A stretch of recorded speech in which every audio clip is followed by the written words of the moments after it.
Bienvenidos a su canal Cristiano Imprudente. Vamos a ver hasta dónde llega la libertad en este podcast de Marco Antonio Regil, que hace con Pancho Contreras. Esta es la segunda parte de la teología de Pancho Contreras. Y ya no encontré el video en el cual inicié la vez pasada de la teología de Pancho Contreras, pero este me pareció también un poco interesante. Disculpe. Vamos a escucharlo. Dura 12 minutos, así es que 7 minutos. Será otro. A ver. Ahí va.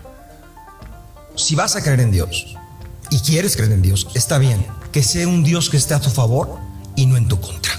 Que sea un Dios que te ayude, que te aliviane y que no ponga reglas. Y que sea un Dios que te una a los otros, no un Dios separatista y abraza la incertidumbre. Nada es seguro. Yo he conocido mucho. Wow.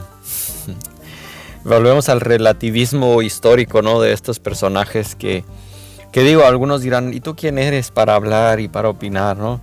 En esa mesa donde hay un conductor de televisión que es Marco Antonio Regil, este Pancho Contreras, que él mismo reconoce que tampoco es científico, no tiene estudios en nada que ver de la ciencia. También está un sacerdote católico, está un budista. Pero resulta que cuando los cristianos opinamos de filosofía o de teología, somos los que no podemos hacerlo, ¿no? ¿Quiénes somos nosotros para opinar, no?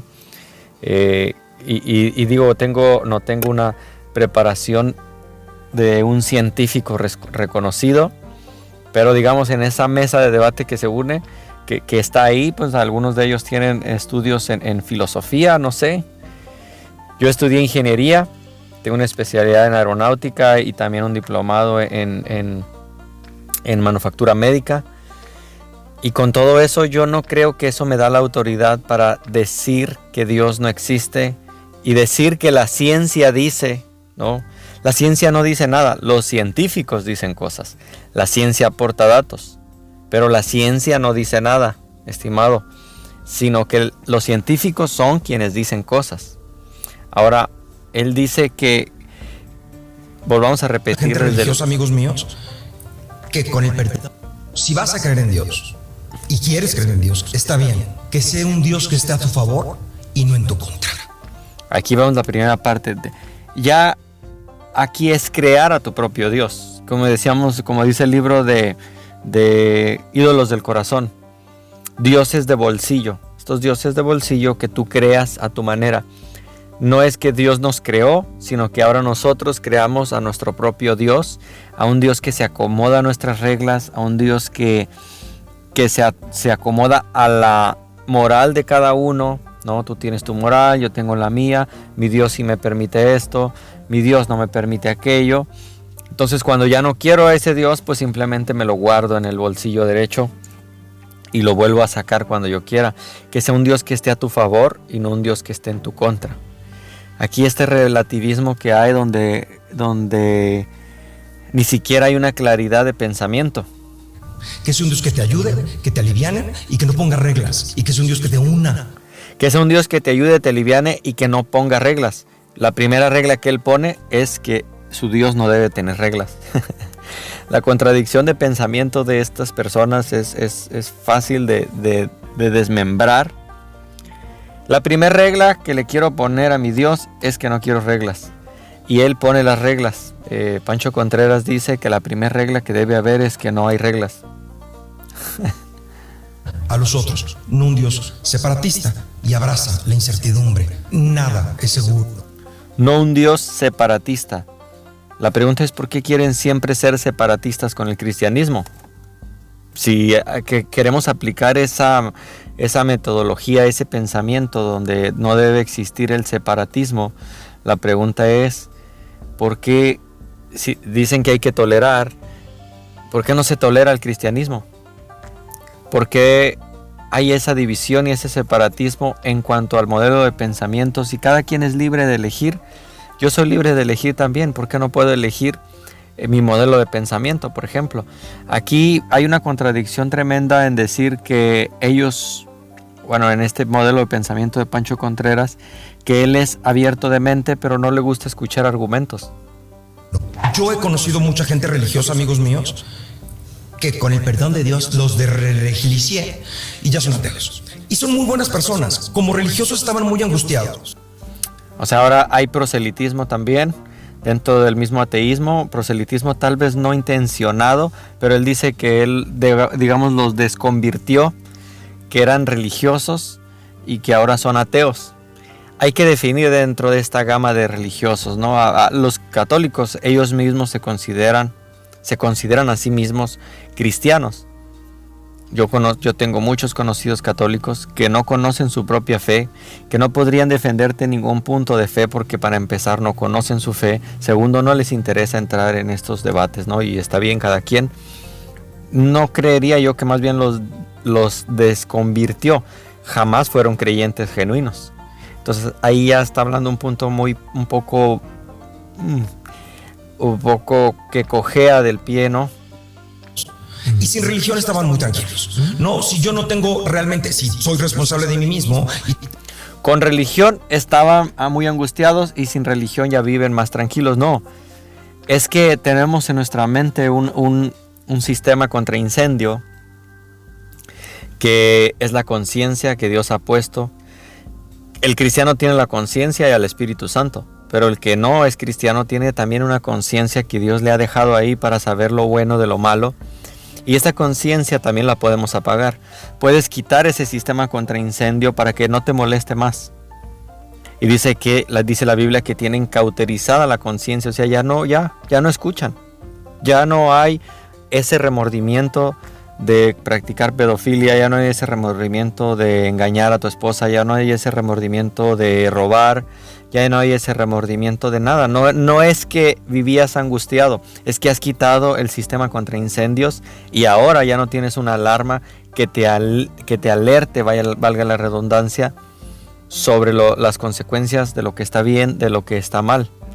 No es que vivían angustiados, y lamentable que sí hay religiosos cristianos, entre comillas, que viven angustiados, como hablaba yo en el tema de Carlos Vallarta, el video de la teología de Carlos Vallarta, que al parecer muchos ateos, pues como el Borras, no vieron el video completo donde yo expliqué que yo sé que eso es un stand-up y que no estoy tomándolo a pecho, sino que estoy diciendo que aunque sea un stand-up, esa manera de pensar de ese chiste o de ese stand-up es el modelo de pensamiento de la mayoría de los ateos, donde piensan que nosotros seguimos leyendo la Biblia o buscamos, oramos a Dios porque tenemos temor a romper sus reglas en cuanto a que es un Dios que está esperando a que nos equivoquemos. No, el cristiano genuino entiende que es pecador y que Cristo le ha salvado del pecado, no es perfecto,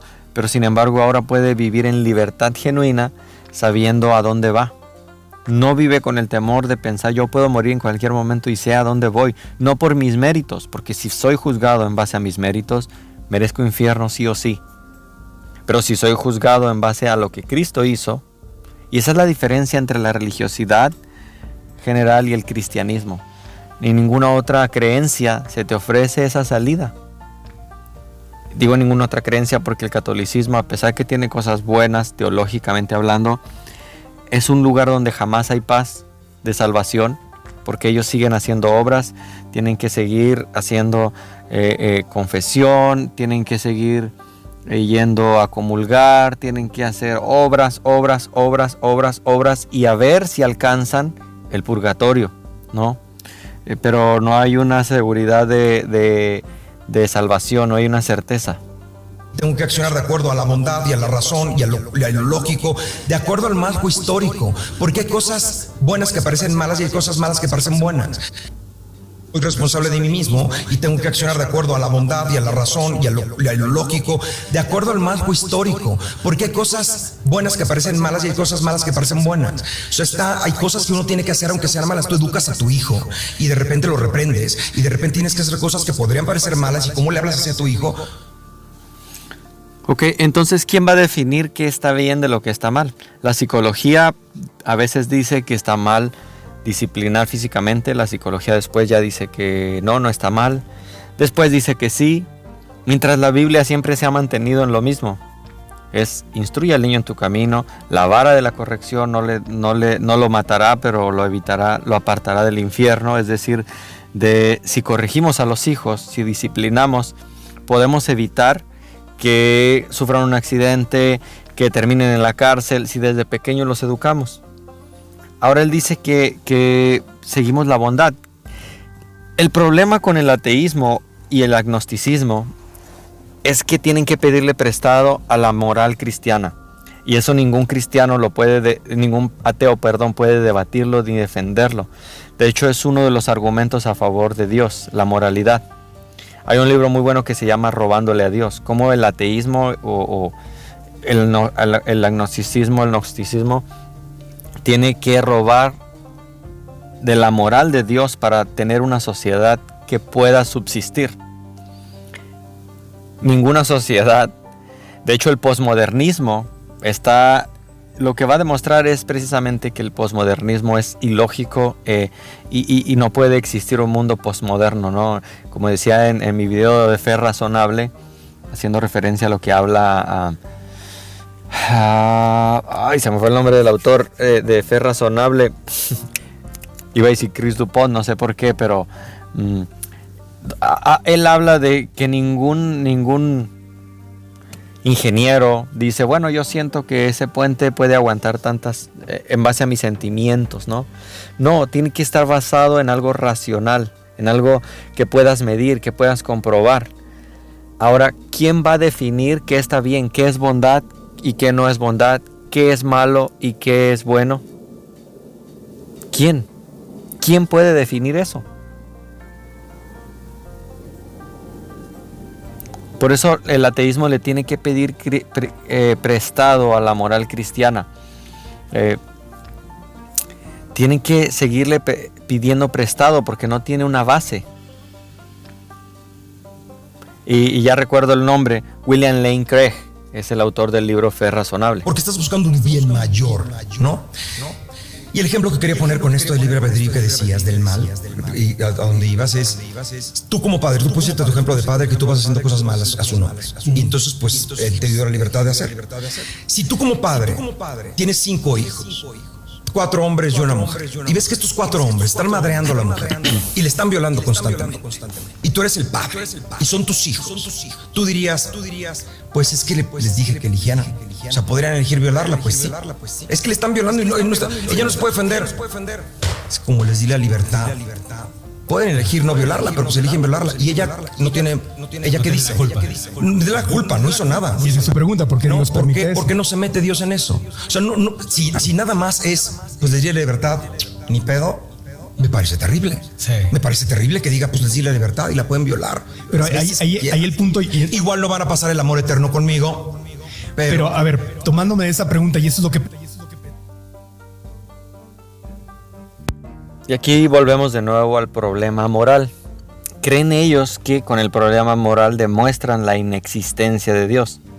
De hecho, no se dan cuenta porque, no hay gente preparada ahí filosóficamente hablando, ni siquiera el cura que está ahí como un mueble más en esa charla. El problema del mal no demuestra la inexistencia de Dios. De hecho, la confirma. La confirma de 2 maneras. Uno, primeramente, ¿por qué dices que... Fíjate, y remuestra lo que te estoy hablando sobre que necesitan pedirle prestado a la moral cristiana. ¿Sobre qué base dices tú que está malo violar? ¿Sobre qué base? ¿Por qué? ¿Por qué te pregunto eso? En lugares musulmanes, en lugares no cristianos, de hecho, déjame decirte que si tienes la libertad de hablar así de Dios, es porque vives en un país cristiano. Vete a un país musulmán a hablar así de Dios. Yo reto a estos valientes, ¿no? que se ponen a criticar la moral cristiana o el cristianismo, pero tienen esa libertad gracias al cristianismo. Bueno, ¿sobre qué base moral? ¿Sobre qué sustento dices que violar está mal?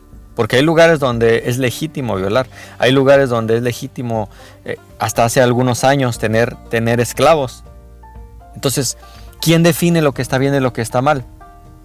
Si hace 50, 100 años había lugares donde estaba permitido tener esclavos y abusar de ellos, Entonces, ¿era correcto hacerlo bajo ese contexto, como dice él? No, no era correcto. De hecho, en la Biblia también aparecen personas que tenían esclavos y la Biblia habla de cosas que estaban mal.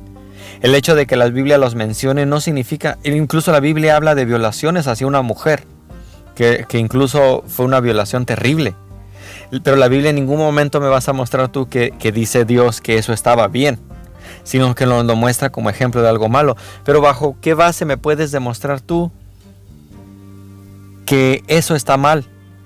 De hecho, cuando hablas de la maldad, demuestras precisamente que Dios existe, porque si hay un mal, existe una bondad. ¿Quién define qué está bien y qué está mal? La Biblia habla de la maldad, de hecho. De hecho, confirma lo que la Biblia dice.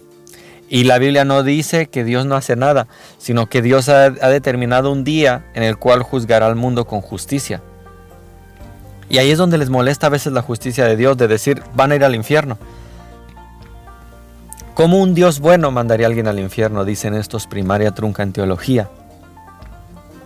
Entonces es donde, aquí me recuerda un poquito a tu tía la panista, que se queja de que Andrés Manuel dijo abrazos no balazos, pero se queja también cuando se desata la violencia, cuando manda a la Guardia Nacional a defender al pueblo y se sueltan las balaceras y hay problemas y dicen, ven, no que sus abrazos no balazos. Tu tía la panista es igual que el ateo promedio, que dice, Dios no hace nada, Dios es injusto. Bueno, ¿bajo qué base me dices que Dios es injusto, no?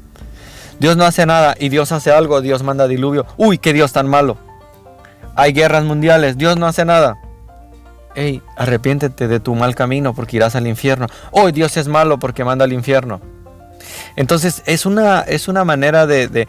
Por eso es que yo no sé si fue el conductor el que decidió invitar a un budista, que tiene una columna vertebral tan fácil de derrumbar, a un cura católico, que es lo mismo, y a este Pancho Contreras, que él, por lo menos él sí admite, yo de esto no sé nada, yo vengo a opinar.